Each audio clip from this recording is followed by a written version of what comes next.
Hello, everyone. For all of you watching this recording in the future, no matter the corner of the world you're in or the stage of life you're in, we are so grateful to have you here as a part of our growing global community. And I welcome you to our first conversation in our Student Perspective series titled Careers in Plastic Pollution Science with More Institute's Data Scientist and Research Scientist. I'll share more about the series and welcome our special guests, but before I do, let me formally introduce myself. My name is Emily Dekin, and I'm the Engagement Director for Algalita Marine Research and Education, which back in 1994, when we were founded by Captain Charles Moore, we were accredited to be the first organization to address this issue of plastic pollution in the open ocean and how it impacts people and planet. And so, for the past 30 plus years, we have revolutionized this space in bringing scientists, researchers, students, community members, and so many different individuals and groups together to focus on solutions to understand the scope of this issue and build this global community around it. And so, going back to this series at hands, this series is one that we host every spring to highlight incredible students and young adults in our community leading the charge in the global movement to address plastic pollution. In addition, we hope that these conversations can inspire students worldwide to follow in their footsteps, learn to how to find and attract and bring in those opportunities and take advantage of all those different opportunities that come our way, and be reminded that we're all on our own unique journeys and we all have unique skill sets, interests, and lived experience that empower us all to work collectively toward a world where plastic pollution is unthinkable.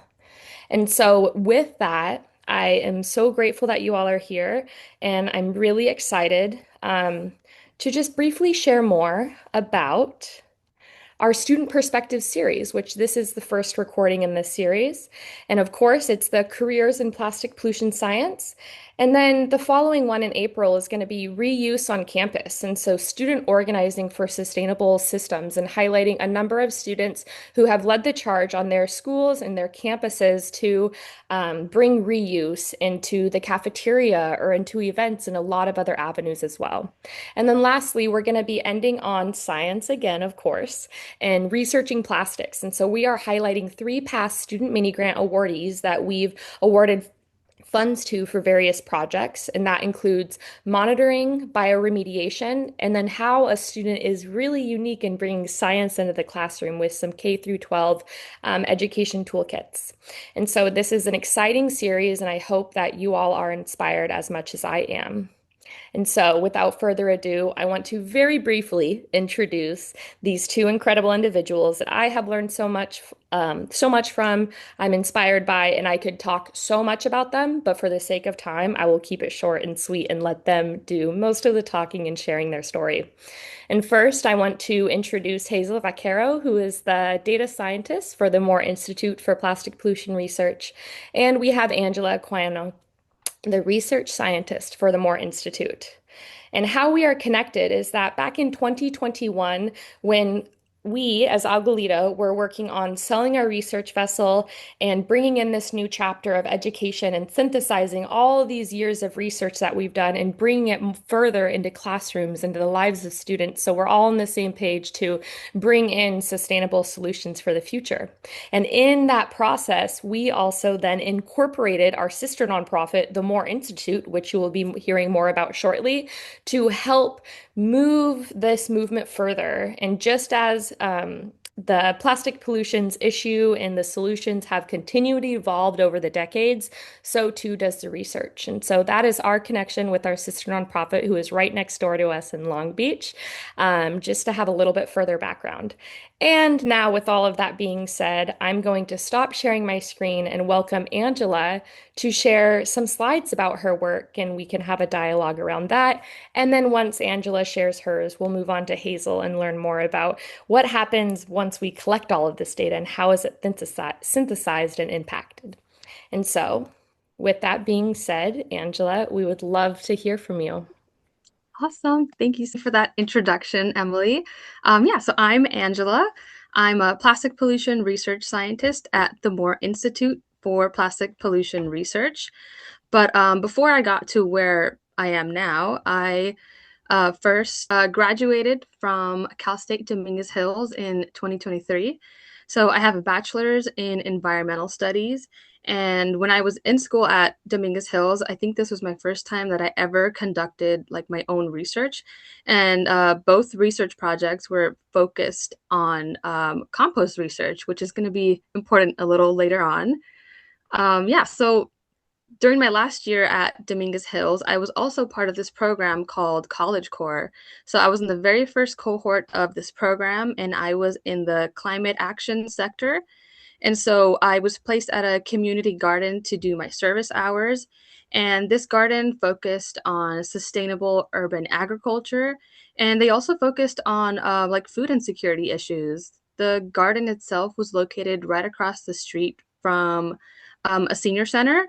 And it was right in a neighborhood with low income government housing. And so a lot of the produce that we grew at the garden, it was given to the surrounding community. And so that made me feel great. And I love helping people. So being at this garden and being able to help people was also just a big plus. And then being outdoors was also something I really enjoy doing. So I got to do that for that.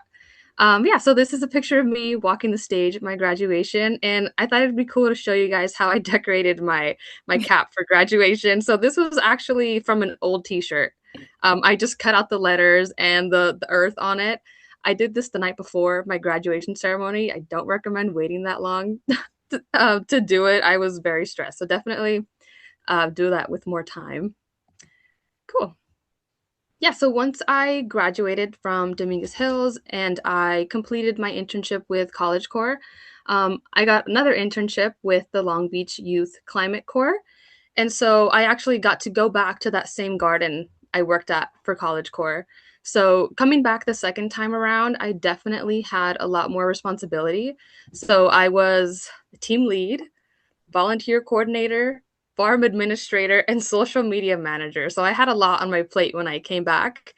And it definitely was a lot. And I feel like part of the reason why I took on so much responsibility is because I was just recently graduated. So I wanted to get as much work experience as I could. And so I said a lot. I mean, I said yes to a lot more than maybe I should have, but I learned a lot as I went, and it was definitely worth it. I had a great time.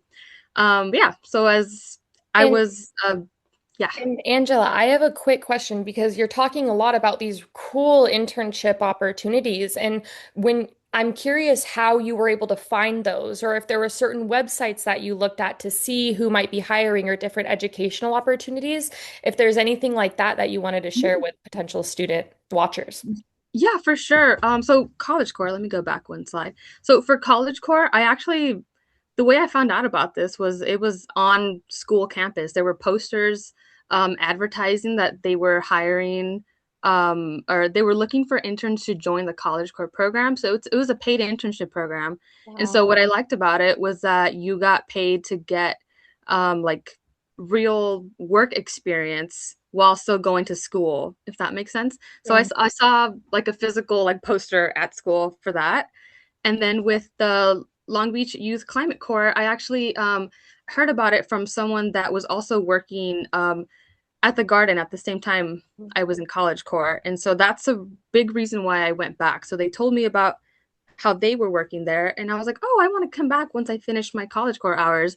And so, yeah, that's how I found out about that. It's a lot of times it can be like word of mouth. So it's good to, like network and get to know people. That's what I really like about the kind of work that we do. It's a lot of community building and you get to meet so many great people doing great things. I love that. And just a true testament of putting ourselves out there to get those connections to see what's out there. But we really have to put ourselves out there first. So thank you for sharing that backstory. Yeah, for sure. Thanks for that question. That's a great question. But yeah, so at the same time that I was juggling all of these different jobs, different tasks for this internship, I was also asked to do or create a series of compost workshops for 6th through 12th grade students. So we had a summer camp at the community garden I was working at. And so this was the first time that I really uh, created like a lesson plan and really got into the nitty gritty of like education outreach. And so that was great. That's something I really enjoyed doing. Yeah, and at the same time I was doing this internship, I was also volunteering for the Moore Institute. And so my supervisor at the garden had a connection with Charles Moore, the founder of the Moore Institute, and he was looking for volunteers to help him with a compost project that he was working on. And that immediately sparked my interest because if you guys remember, my research projects I did in school were both focused on compost. And so that's what caught my attention for this. And so, yeah, I started volunteering. And when I met Charles, I had actually learned about him when I was in high school. And I learned about the Great Pacific Garbage Patch. So getting to meet him and getting to work with him was just great. I was like, oh my God, you're practically like famous. You're that guy I learned about. And so that was just amazing. And yeah, so I worked on the compost samples with him. And then I also worked on the some of the Pacific Gyre samples. So actual samples that he collected when he was out on the voyage. And this mostly consisted of just picking out plastics that we saw in the samples. So I have kind of like pictures here, petri dish of plastics I picked out from the Pacific Gyre, and then yeah, compost sample under the microscope. Cool. So once I completed my internship with the Long Beach Youth Climate Corps, I was eventually hired at the Moore Institute to be a research scientist. And I was also working at Charles's home garden for a little bit in the beginning, which was really cool. Yeah, so Emily, we actually worked, we were doing that at the same time, which was really fun. Yeah, so I was doing a combination of working in the lab on samples and going over to Charlie's. So that was a nice little mixture of, being in the lab and then being outdoors as well. Cool. So, I'm going to go over briefly like what I do as a research scientist in the lab. So, what I primarily do is I process samples to get them ready for analysis. And so, the first thing that we do with our samples is we sieve them. So, we have to size class our samples. We pour them through two sieves. The stuff on the bigger sieve goes through one process. So it's basically hand picking, like I did for the compost. We pick out any plastics that we find, and then we, line them up, photograph them, and then put them in these little wells. So this plate that we're seeing here, it has all these little wells in it, and each one of those wells has a piece of plastic.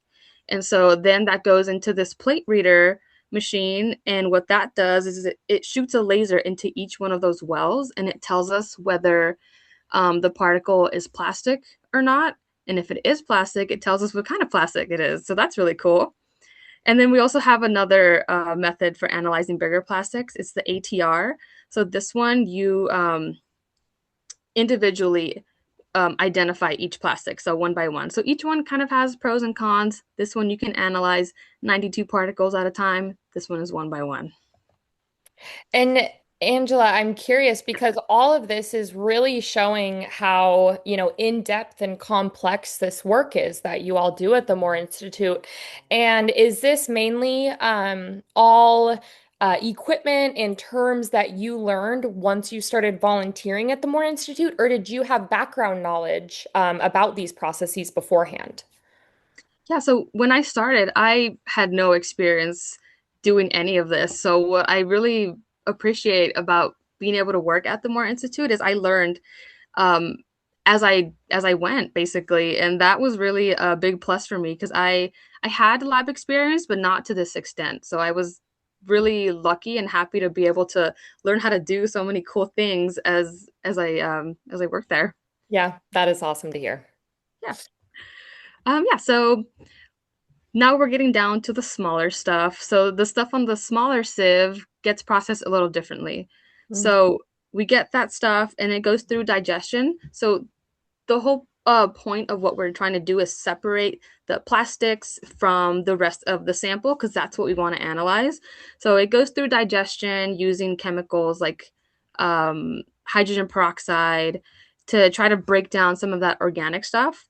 And then it goes into density separation. So we put the sample into a dense fluid, give it a little stir, and it doesn't happen instantly, but the plastic is floating on top, and the rest of the sample, the organic stuff, sinks to the bottom. So we get that floating stuff on top, put it on a filter, and then it gets analyzed on this micro FTIR for analysis. And what's cool about this machine is that kind of plastic, but it can also quantify, like count, like the number of particles that are plastic um, in that sample. Yeah, so apart from also being in the lab, I also get to do so many other cool things. Like sometimes I'll occasionally go out to the field to collect things like seawater or river water. I also get to meet like so many incredible people who are doing incredible things. Yeah, and just getting to learn as I do the job is something I just really appreciate. And because of this job, I was also able to go on my first work trip to Hawaii.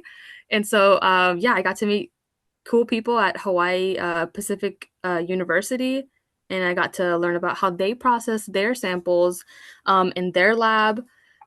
Just getting to collaborate with other cool organizations that focus on environmental like education outreach has been a plus for me. And then getting to also do like tabling events with interns we get at the lab is also something great. In this picture, actually, right here, I this is at Dominguez Hill, so I got to go back to my school and sort of showcase like what we do at the lab and tell students there like what we're doing. Um, yeah, so that's basically that's me. That's what I do, and all the cool stuff that I've been able to do because of this amazing job I have at the Moore Institute. Wow, Angela, thank you so much. And for all the visuals as well. And I love that you touched on all of the training that you received once hired or once Mhm. volunteering with this organization, because I think, and I'll just speak for myself, and I think other young people feel the same way. But when we're going throughout, higher education, even high school, there's so many different avenues to take, and we think that we need to be experts every step of the way, when in reality, those jobs that have a good fit for your skill set, your employers will often take that time to teach and to help, build you up as into the person like you are doing all of this incredible work. So I just love that you highlighted that, and I'm excited to learn more about how your work in the lab then transfers to what Hazel is doing on the computer or in other ways as well. And so Angela, thank you so much. And we are going to pass the mic to Hazel to introduce and learn more about your journey. Yeah, thanks, Emily. Thank you, Angela. Hi, everyone. My name is Hazel Vaquero. I am a data scientist at the Moore Institute for Plastic Pollution, and I have a master's in environmental data science from the University of California or Santa Barbara, and a bachelor's of engineering from the City College of New York. So at the Moore Institute, we are pushing for combating plastic pollution through science and innovation. And so this is where I come into play as a data scientist. Anything related to data goes through me. So I clean, analyze, and interpret, as well as maintain and build most of our applications that we have online. And these applications they help us, one, identify the type of plastic, or they'll help us with the sampling methods, or just validate our data. In addition to that, I also maintain our database systems of that we have of microplastics, and my main role is to automate our process. So I'm going to go a little bit more similar to what Angela did with the process, but a little bit more speed run. But as Angela mentioned, we get our samples, right? It can either come into like this form on the left, you see, where it's like mixed in, it's being digested, and the idea is that we want to get the small microplastics that you can't see visually. And then on the right, we have those that are like much easier where you can visually see them. And Angela or other people in the lab would go in and just physically handpick them. And this process overall takes a lot of time. Digestion can take maybe 2 days. Samples need to actually separate. And so the whole process of it, being prepped, actually handpicked, and then analyzed to any of our spectroscopy machines can take about 2 weeks, maybe even a month, to before it actually even gets to the data phase. Wow. And so my role, and so here my role is what ends up happening is, as Angela mentioned, our goal is to determine if are these particles plastic and what type of plastic are there. So every once they go through the spectroscopy, each particle or each plastic in general has its own fingerprint. And so that allows us to identify what type of plastic it is. And so here we're doing a cross correlation. So the red is the spectroscopy of the red particle, and the purple and green are two libraries that have been developed by other organizations and from us. And we're able to match them based on like the correlation, like how does a peak match? And so we can tell that this particle is a polyolefins. And so we can automate that process by doing it for multiple particles at once. So on the right, we have a filter screen that has undergone through the analysis, and you can see that the particles are highlighted. And so each of these colors are coordinated with the type of plastic or the type of material that we see. Wow. And so this is where my role comes in. As I mentioned, it takes a long time for them to actually get the actual data. And so my job is to help them automate any process that can be tedious. And so as Angela mentioned, one part of actually that needs to be done is we need to determine the size of these particles, their color. And so what we've been currently developing is a checkerboard analysis. So as a plate reader that Angela showed you, what Hmm. we do is you put every single particle associated onto the each like a square on the checkerboard. Yeah. So if it's black, it'll go on, a white box so that it's like the background enhances the color. And so we have this algorithm that runs, and it essentially is able to pick up every particle and just highlight it, and then we're able to determine the location that it's in well six, and then the potential area of it, and perimeter, and any other measurements that we need for the particle. So tasks like this help the lab with their process. Obviously, we cannot automate hand picking. That someone needs to do that. But other processes like this, like determining the length, the width of particles or the color, that can be automated. So that's essentially where I come into play. And I'm curious, when both of you talk about the samples, where are these coming from? Is it customers? Is it municipalities? Yeah, where are these samples coming from? A lot of our samples are from clients who are have an interest in how much plastic, and it's a lot of like environmental consultants or also just general public who have interest in whatever matrix that they sent us. So we can get samples like compost, like Angela mentioned. We have a client who's interested in plastics that they can find in compost. We've had samples from river waters, from storm waters. So after it rains, we have clients, go out and collect the storm effluent, and they want to see how much plastic is coming down. Yeah, so it's a mix. Yeah, People, that's yeah. so interesting. I mean, because knowing that plastics impact all of us who live on Earth, I mean, to know that there is a resource like the Moore Institute to be able to analyze and to go to figure out what monitoring even looks like. What does it look like before we start making these decisions? So, to actually see the nitty-gritty of your guys' work behind the scenes is so, so interesting. Yeah, and to add on to that, we're I would say like at the forefront of developing methods on how to actually analyze them. I think for the longest time, like I think Angela can tell you of how difficult it was for them to get plastics out of compost because of just how mixed like soil sticks, right? Mm, Soil sticks to plastic. It's so dense. Like even if they did like this whole process like digestion and whatnot, like soil still stuck to the plastic. It was like it's a very tedious method that needs to be done because you need the data to actually quantify how much plastic is in whatever you're interested in. yeah. But yeah, it's a learning process for us as well.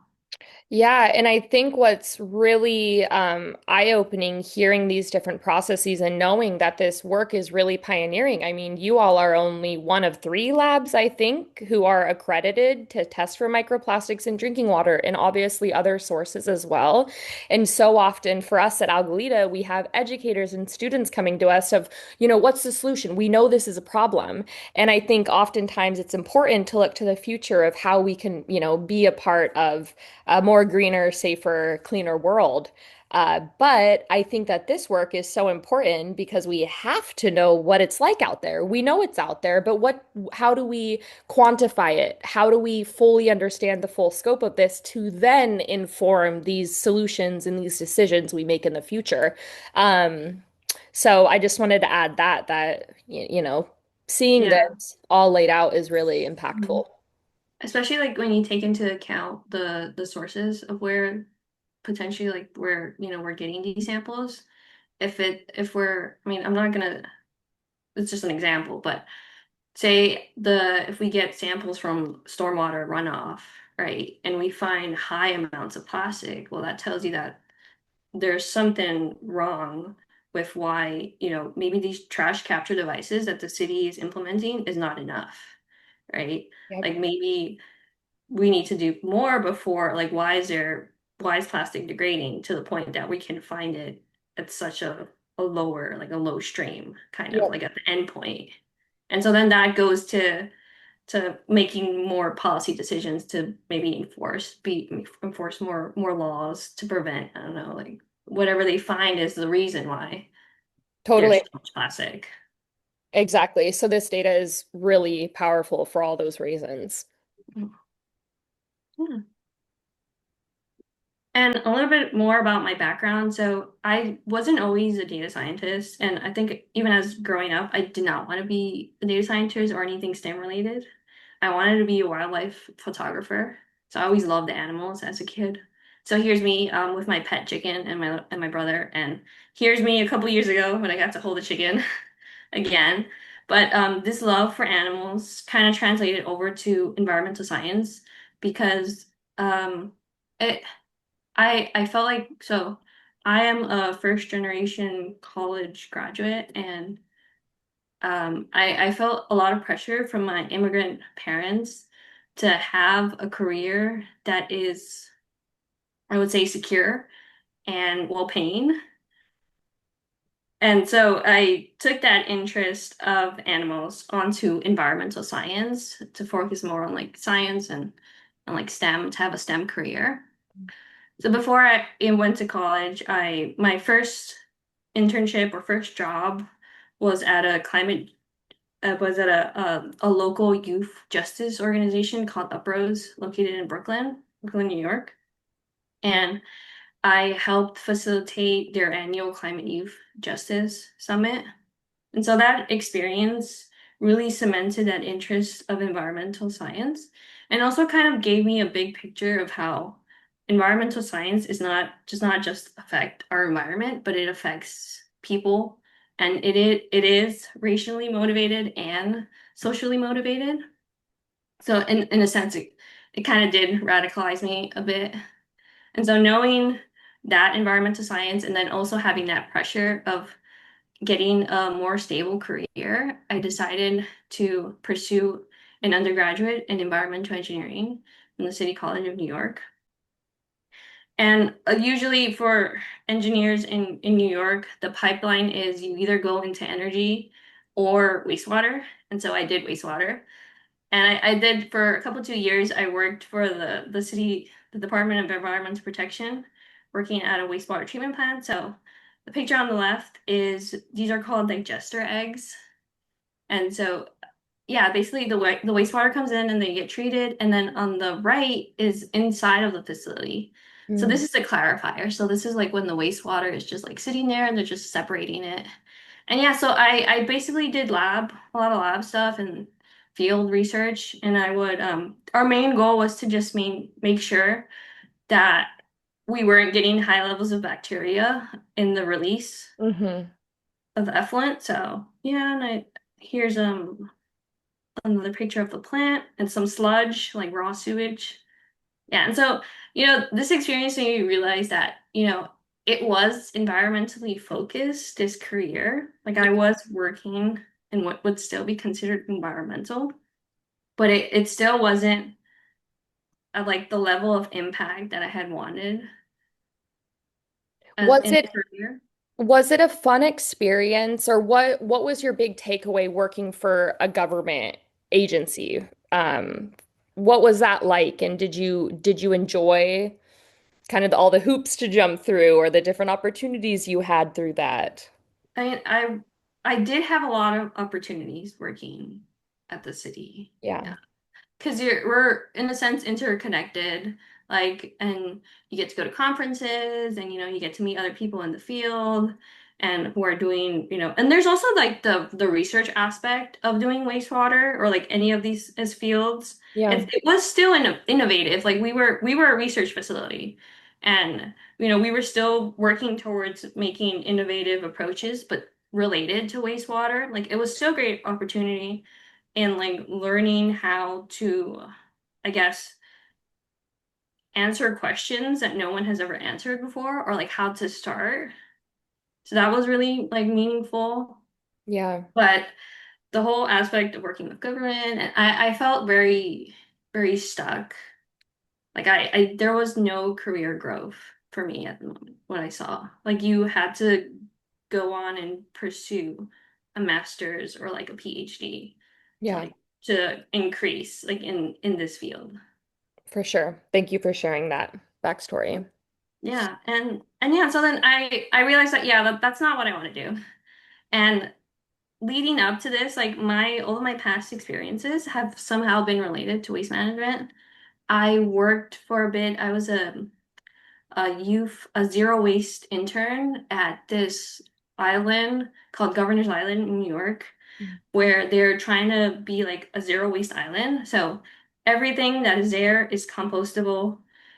Everything gets recycled. Everything, it's like the vendors cannot use any like plastics. It's honestly a really cool concept, and I learned about compost and how to like that zero waste method. And then yeah, then wastewater. I mean, that is related to waste. And I always just like had an interest in trash and I would do cleanups. And so yeah, that I kind of reflected and realized that I wanted to do a transition away from Yeah. engineering into something more related to my interest. And in that reflection, I had another internship at the Department of Environmental Protection. So this was prior to me graduating, and it was the first time I ever had experience with coding. And so I was part of the Bureau of Engineering, Design, and Construction. And my actual role as an intern was supposed to be just look at papers and determine if like buildings were sustainable or like if they met the metrics. Hmm. And I remember talking to my project manager at the time, and I was like, "Yeah, this isn't really interesting. Like I really am interested in like trash and waste." And so he asked me if I wanted to create an application to help them track construction and demolition waste. Wow. So, and so kind of like the idea was because what usually happens is when buildings or any of these projects get created, there's just so much waste in soil or in just material. And a lot of the times is they can't really hold it because the idea is that you can't really hold it and then recycle it or reuse it for another project because there's just so much like paperwork and it's like trying to coordinate with each other where you're going to hold these large cubic yards of soil or material and it just ends up getting landfilled. And so the idea was for this app was to be able to track any of all of this waste and create that communication between staff and like project managers so that they can like interchange that material. And so yeah, that experience really opened me to more into computer science and like data science and also because I didn't have any experience at the time. That was like my first time coding. And my project manager, like he really believed in me like that I can actually do this, which was really meaningful. Yeah, and you know, goes to show exactly what we were talking with Angela as well, that like on the job training is so common and almost preferred as well. And so, you know, your employer seeing these skill sets you have, seeing that potential within you and taking the time to do that. And I think that is so important for students to hear when it does feel often that they need to have all of these qualifications before even entering the workforce. So this reminder is really incredible. And on top of that, to show students that so often our career trajectory is all over the place. It is not one uniform line. And if it's not one uniform line, not having them feel like they messed up in some way or that they're on the wrong path. Like every single different experience is bringing us to, this future role that we hold. So it's really exciting and interesting to hear where you got to where you are today. Yeah, yeah.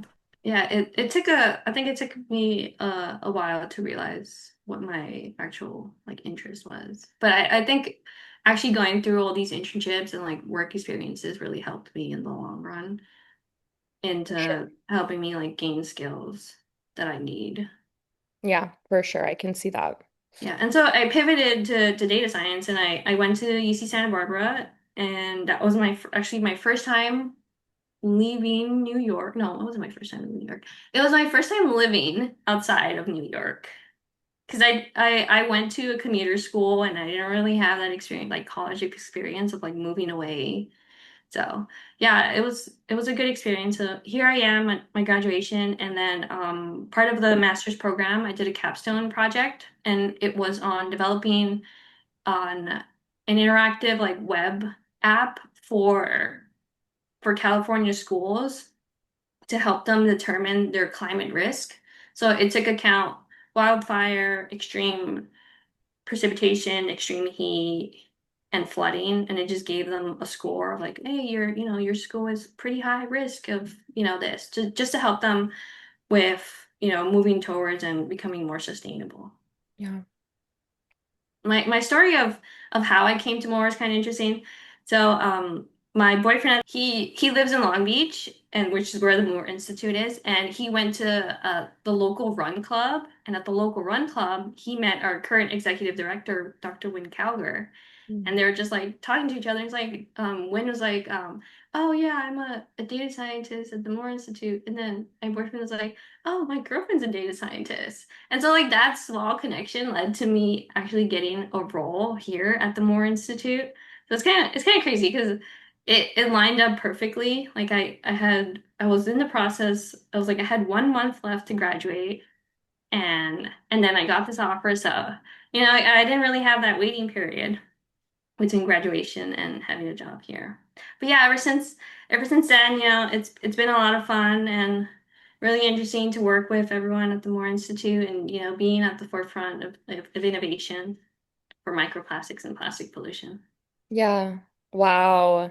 It's been so exciting because we work right next to each other, and I've learned so much from the present day of you all. And so it's so exciting to go through these slides and to see more of that backstory of what brought you both here. Um, and as we, get near to the end of closing out this recording, there is a couple of questions that I have for both of you, and I would love your insight on. Hearing both of your stories of how you got to where you are, something that comes up for me is wondering if you guys have ever experienced imposter syndrome. And if you have experienced that, maybe how did it show up and how did you work to overcome that? Yeah, I feel like I experienced it mm, as an undergraduate and as a grad student because being in such a male-dominated field, I think I felt it a lot as an engineer, being like the only girl in a lot of my classes. And then in grad school, it kind of got a little better because it was like, It pushed there out was more those. women. Yeah. But yeah, I think it took me a really long time to realize that, you know, everyone does not know everything. Like we're all in the same, in the same boat. We're still trying to figure it out. We're all learning Yeah. at the same time. And yeah, and I think also just just like remembering that to take up space as well. because it's like because I don't know, because it feels a little empowering also to just being the only woman in certain environments as well, especially like working in like these blue collar, because like wastewater is essentially like blue collar. So yeah, it felt really empowering, and also I had the opportunity to be a mentor for high school students when I was in undergrad through NOAA, and they were like these up and coming. They like wanted to do STEM, and then we would teach them about like how to do research, and a lot of them were women, and so yeah, that felt really empowering. Totally. And then kind of encouraging you to believe in yourself because clearly you're so capable. Clearly Yeah. there's so much that you're able to provide. And so it's exciting to hear that you were able to get to that point. And I'm wondering for you, Angela, was imposter syndrome something that you've struggled with? And if so, how did you work to overcome that over the years? Yeah, for sure. I definitely experienced it in school and during my, finding my career. I think it mostly had a lot to do with like when I'm new at something, like when I first start out somewhere, I definitely feel it a lot more because I like, okay, everyone seems like they know what they're doing and I'm new. I still don't know everything. But honestly, that's okay. Just like Hazel had mentioned, like it's okay not to know everything. Yeah. And I feel like a lot of times, like I would not like get over it, but like when I would sort of help myself to overcome that. Honestly, just like talking about it really helps a lot. And yeah, then you start realizing that not everyone really knows what they're doing either, and we're all figuring that out as we go. Yeah, especially when I started at the Moore Institute, I didn't have that like lab experience that I felt like I thought I needed. And Yeah. so that kind of really fueled that a little bit more. But then, yeah, once I realized that I was going to get the training as I did the job, it definitely helped to sort of overcome that. And yeah. For sure. Well, you both then know how I feel as a non-scientist working with incredible scientists all around me. I'm like, oh, yeah, that imposter syndrome is being felt. But then it comes in to realize that, again, we all have these different skill sets that make this, ecosystem impactful and pushing forward. And so, again, it's really encouraging to hear that insight and to hear how you ended up going from point A to point B to overcome that and realize that you provide so much to the team that you're a part of.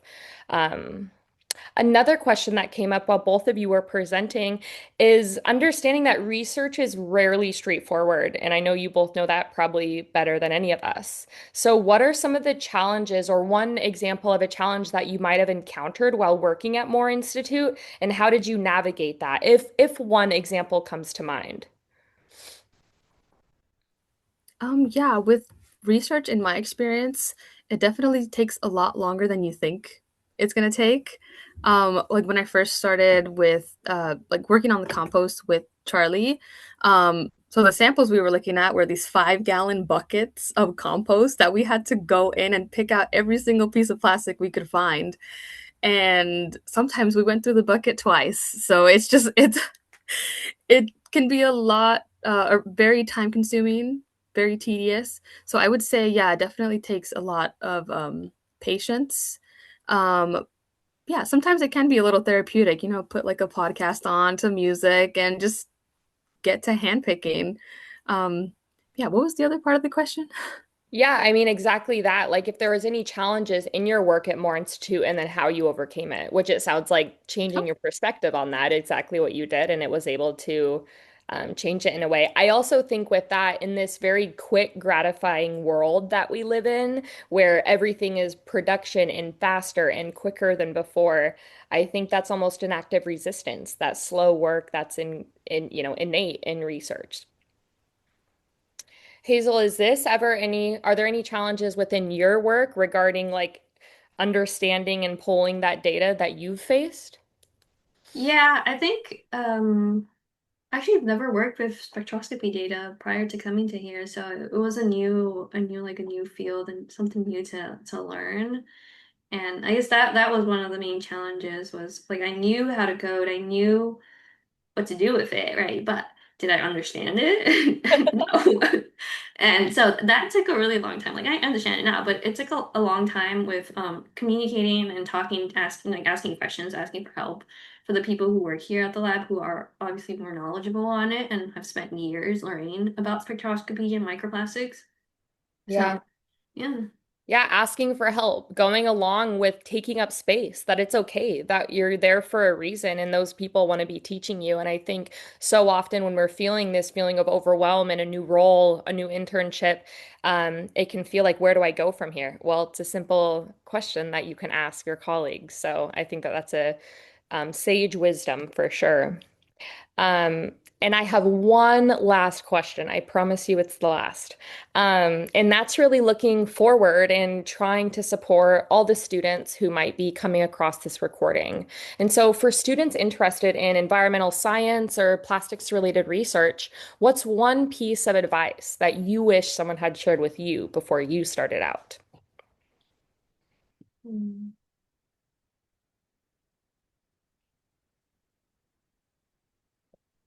I think for me, I think when I was younger, like good advice probably would have been to actually try stuff out, like get involved, volunteer. And I think it took me so long to realize what I wanted to do when maybe you probably would have figured it out earlier if I had started at a younger age volunteering. I think that and also going back to being afraid that you won't know anything when you're starting off. Like, and I know like a lot of current positions or like volunteer opportunities, they tell you like, oh, we want you to have this experience or something like that. Like, like or these skills. And I feel like they just put those just to, I don't know, just to scare like to reduce how many people apply. But honestly, I would just do it. I would just apply. I think that's what I would tell myself. Yeah. Take take I take advantage of the opportunities that come across and put yourself out there and apply to do it. Yeah. Maybe it's even something that you don't necessarily want to do for the Yeah. long term, but you're going to be getting some skills and experience from that. And I love that you had shared that. I am also a first generation college student, and that was something really hard for me to get around because I didn't have my parents there to say, this Mhm. is what I did and this is Yeah. what's going to be successful. So I'm like, oh no, where do I start? And right where you are is exactly where any student should start. So thank you for sharing that. And Angela, is there one piece of advice that you want to give to students who might be interested in similar roles? Yeah, I feel like for me, it was very, like, really intimidating to start out somewhere new because I was afraid of making mistakes. Hmm. And a lot of times when I would make mistakes, I'd be really hard on myself. I don't know why. And like that kind of also would feed into my like imposter syndrome. Like, no, I made a mistake. Like, how could I do that? But we're all human. We're all doing our best, and it's okay to make mistakes. And it's also important to be forgiving to yourself. It's really easy to be hard on yourself when you're like stressed about these kinds of topics of like finding a career or doing well in like your job. But yeah, it's okay to make mistakes. It's okay to fail, and what's important is that you keep trying no matter what. So yeah. Wise wisdom from a perfectionist, a fellow perfectionist. I 100% get that. And you're right. It is totally natural in any space to make mistakes, to learn from them, and then move on from it and see what will come next. So, those are two pieces of advice that I definitely need to hear, even though I'm not a student. So I know that that's going to be speaking to others watching this. And so, with that being said, this was so enlightening. I learned so much more about you both individually and about the work that our sister nonprofit, the Moore Institute, does. Thank you so much for taking the time, for sharing this insight, and I'm so excited to help share this out. So, thank you both so much. Yeah, thank you. Thank you Yeah, for having thanks, us. Emily.